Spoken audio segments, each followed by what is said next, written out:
Hey guys, what's up? It's me, Thomas. Today we're back here with Extra History with the finale of the William McKinley trilogy, Anarchist Assassination. So, yeah, we have been seeing the World Fair stuff going on and how there's an anarchist about to, well, we're finally catching up to present time. And last time, we actually saw the rise of the Imperial, American stuff. Guam, Puerto Rico, Philippines, all that. Now, let's just say things ain't gonna go well for McKinley. What's up? So be sure to like, subscribe for more. Hope you enjoy. Let's check it out. One last time, we return to the Pan American Exposition in Buffalo, New York, September 6th, 1901. President McKinley is famous for his efficiency in reception lines. He can shake hundreds of hands per hour, guiding each person past. But this volume puts Secret Service on alert. They've even brought in extra agents and U.S. Army soldiers. Standing in the exposition's Temple of Music, a performance hall, they scan the massive line. Because in the last 3 years, anarchist assassins have killed both the Empress of Austria and the King of Italy. Anarchist publications have also identified McKinley as an enemy of the poor and downtrodden. And tonight, the agents are especially nervous about a tall black man waiting in line and are giving him extra scrutiny. Though it really is the man with an injured hand just ahead of him that should be their concern. He was waiting when McKinley exited his carriage yesterday. He'd attended McKinley's speech the night before and tried to get close to the stage. And his bandage conceals not a wound, but a pistol. Yep. Or Secret Service. Can't trust them. Well, this headline-making episode is brought to you by Ground News, my personal go-to for navigating today's chaotic media landscape, and who we thank for supporting today's historical tale. With the close of the Spanish-American War and the decision to govern the Philippines directly, it initially appeared that McKinley was done with projecting force into the Pacific and Asia. Actually, he was just getting started. See, as America was setting up shop in the Philippines, other powers were moving into China in the wake of the First Sino-Japanese War. These nations wrung economic concessions, intimidating Qing China into leasing portions of its territory or outright seized peninsulas and large areas. The biggest culprits were China's neighbors, Russia and Japan. This worried McKinley for a number of reasons. First being, access to China was the reason America created its bridge of territories across the Pacific. McKinley wanted to extract goods and resources and gain access to sell American goods to the theoretically massive Chinese market. And if the great powers carved up China, they could use their influence to freeze America out by playing favorites with tariffs, denying them the use of ports, or charging American companies higher rates for using European or Japanese-built railways. Though McKinley also opposed this on cultural grounds. Despite both popular racism and America barring Chinese immigrants via the Chinese Exclusion Act, American elites tended to admire Chinese history, culture, and artwork. And there was a real fear that carving up China, as the great powers had divided Africa, would destroy China's cultural legacy. So McKinley leaned on his— fair? Though that's ironic. I don't know. They didn't think about that with Africa. Why are they doing it with China? Sheesh. Yeah. You gotta admit, that's gotta be a culture shock there. But I guess I see McKinley's point. So, what do you guys think? Do you still hold the territories if you were McKinley? Let me know. Secretary of State to create one of the most pivotal foreign policy documents in the history of the United States, the Open Door Policy, circulated to the great powers in September of 1899. It argued that all the powers must respect Chinese territorial integrity, have equal access to markets, and standardize tariff and transport rates. While this gained reluctant agreement among the powers, the damage of interventionism had already been done. Foreign economic exploitation, colonialist behavior, and the rise in Western missionaries and Christian converts in China had triggered the formation of a pseudo-religious rebel group. Calling themselves the Society of Righteous and Harmonious Fists. They held rallies that featured demonstrations of kung fu, vows to kill foreigners, and claims that bullets couldn't harm them. Westerners in China derisively nicknamed them the Boxers. But their scorn quickly turned to horror as the group led an uprising that massacred missionaries and Chinese converts and besieged foreigners inside the walled European-style neighborhoods in larger cities. McKinley's open-door policy became intertwined with a developing war, as the great powers began to draw up troops for an Allied intervention, while also eyeing how to seize more of China.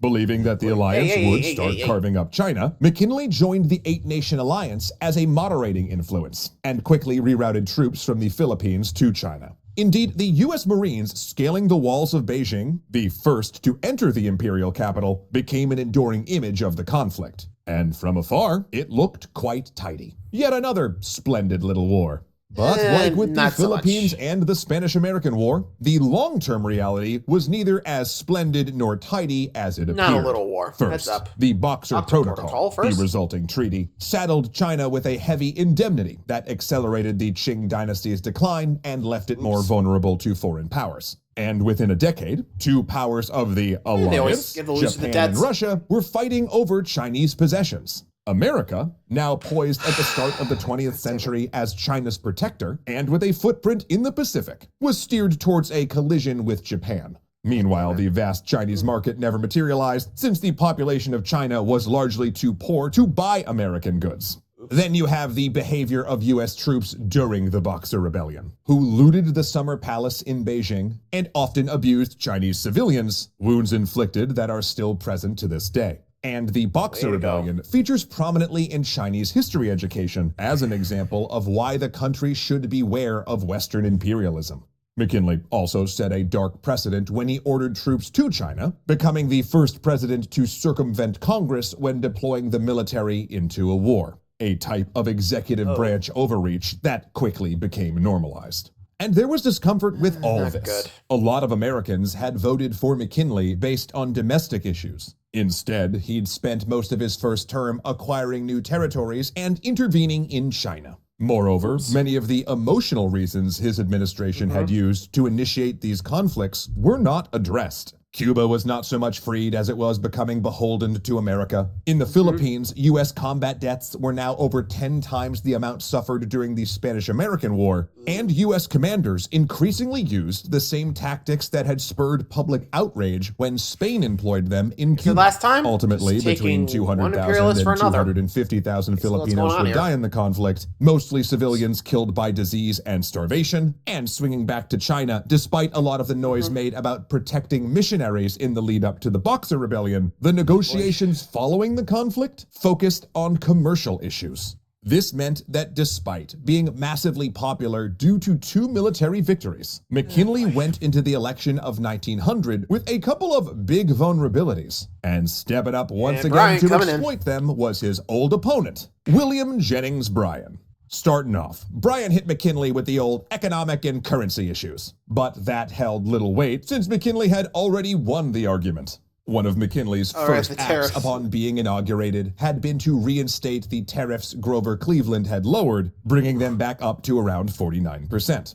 But McKinley was more targeted about it than in 1890. While this did increase domestic production in some industries like steel, it also did raise prices, particularly for industries like construction and railroads. In fact, this increase in particularly steel began to suggest to McKinley that the tariffs had done their work and that global trade was the next economic horizon.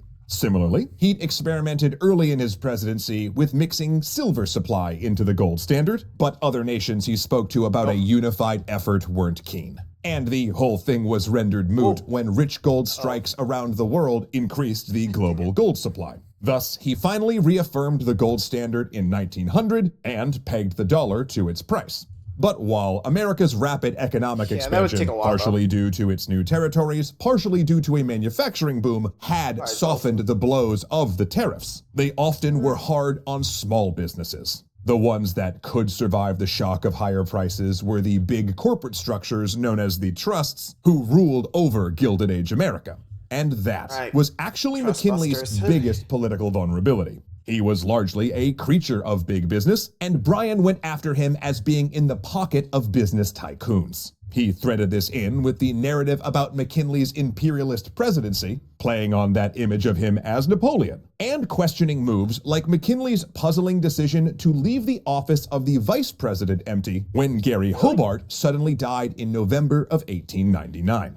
Despite his strong position, McKinley's camp did worry that Bryan's populist attacks were landing. Because, well, I mean, there was some truth to them. McKinley did many things in his presidency, but in a domestic sense, he was not fulfilling America's most pressing need. Because this was the dawn of the progressive era, one where America would put its shoulder behind industrialization, but also champion social causes, like union protections, breaking up monopolies, labor rights, women's rights, and child labor. But McKinley, to put it mildly, was just not that guy. In fact, while he had campaigned as the friend of the workers and a progressive voice, McKinley consistently proved more talk than action. He'd privately say he was for women's suffrage and even court women's lobby groups, but then wouldn't take a public position. He'd spoken strongly against lynching as governor, but as president, when an armed white supremacist mob overthrew the biracial government of Wilmington, North Carolina, killing up to 300 people and expelling the city's black population, he said nothing. Instead, he courted Southern votes in the 1900 election by wearing a gray badge to show his sympathy with the Confederate dead, and promised to bring Confederate cemeteries under federal jurisdiction. Simultaneously, he did invite black members of Congress to serve as his advisors privately, and appointed a large number of black postmasters, which is not nothing, especially since at this time, local postmasters were big figures locally and often operated their mail, banking, and notary services out of their home. By appointing African Americans to the role, McKinley was creating a context where whites would need to visit the home of a black public official and treat them with respect. But then, flipping that coin on its third side, he never pushed back about the increasing restrictions on the black population of the Jim Crow South. Even when one of his postmasters was murdered, he did not speak out. But yeah, definitely a lot of talk, no action, and just really goes to show you. I mean, politics can speak all they want, but if their actions ain't backing it up, well, might as well just come out of paper bag at this point, you know? I think that's the problem with politics sometimes. Like, they don't back up what they're, preaching on the campaign trail, you know? I mean, you've seen it. Anyway. McKinley's camp thought there was a way to capture some of that rising progressive appetite for reform, as well as further burnish his military achievements and gain an advocate for expansionism by drafting progressive voice, Rough Rider war hero, and rabid imperialist Theodore Roosevelt as his new vice president. Also, it would get Roosevelt out of New York politics, where he was becoming a nuisance with his reform crusades and feuds with the Tammany Hall political machine. Roosevelt joining the ticket reinforced McKinley's weaknesses and gave him an exciting advocate who could match Bryan's energetic speaking tours. And it cinched the election for McKinley. But, as longtime confidant Mark Hanna put it, placed the madman Roosevelt one heartbeat from the presidency. Which brings us nicely back to the Temple of Music at the World's Fair on September 6th, 1901. Less than a year into McKinley's second term, he'd come to this celebration of his achievement. This Pan-American exposition with its exhibits on emerging technology, manufacturing, and America's new colonial possessions. I'll do it in a minute. His security detail wanted to cancel this greeting line for being too dangerous. After all, the anarchist who had killed King Umberto I of Italy the previous year had been an Italian immigrant who volunteered and trained for the killing in New Jersey. McKinley answered, "Who would want to hurt me?" He reaches out for the next person in line, a man with a bandaged hand. His name is Leon Czolgosz, a Polish-American man born in Detroit. A former steelworker, he had become disillusioned with America's economic model after witnessing a series of bloody strikes. Czolgosz quit, complaining of poor health, and moved home to stew in isolation, reading increasingly radical anarchist literature. Months before, he had stalked the country's most prominent anarchist, Emma Goldman, and briefly met her twice. To Czolgosz, McKinley represented the worst of America. The rising gap between the rich and poor, the greed of the trusts, and the horrible war crimes he'd begun reading about in the Philippines. And here it comes. He raises the pistol. Czolgosz fires twice before the crowd jumps him. The first to take him down being the large man behind him the Secret Service had flagged as problematic. And the crowd might have beat him to death right there, except McKinley, not realizing how badly he'd been wounded, begged for them to go easy. McKinley was rushed to the expedition's bare-bones hospital clinic, but there was no one qualified to operate on him. The nearest gunshot expert, it turned out, was engaged in a delicate cranial surgery at that very moment, and stated that he could not stop even to help the President of the United States. The two doctors who treated McKinley had no history with gunshot wounds, and the surgery itself proved difficult. The president was a big man, and while they extracted one bullet, finding the other would have involved digging nearly elbow deep into his abdomen and removing his stomach and intestines. So they sewed him up and hoped for the best.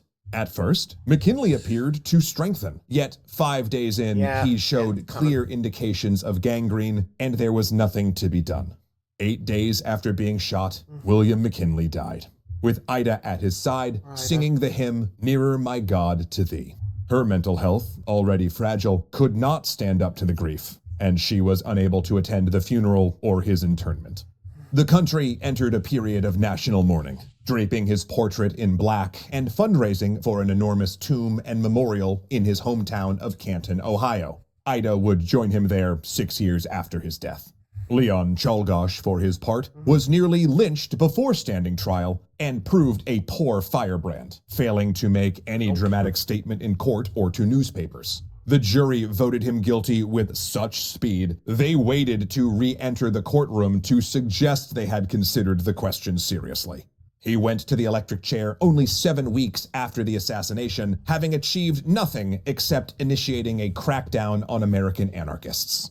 Overshadowed by his more dynamic successor Roosevelt, McKinley's presidency then faded into obscurity, despite the fact that he had set up one of Roosevelt's principal achievements, beginning negotiations to take over the abandoned French effort to build a canal through Panama.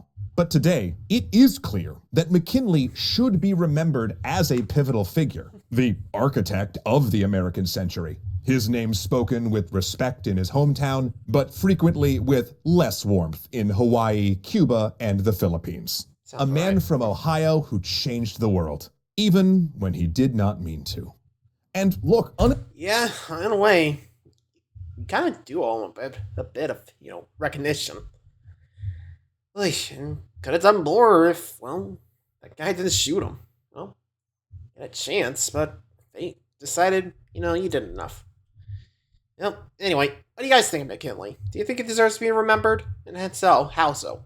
Let me know in the comments. Till next time, like, subscribe for more, and adios.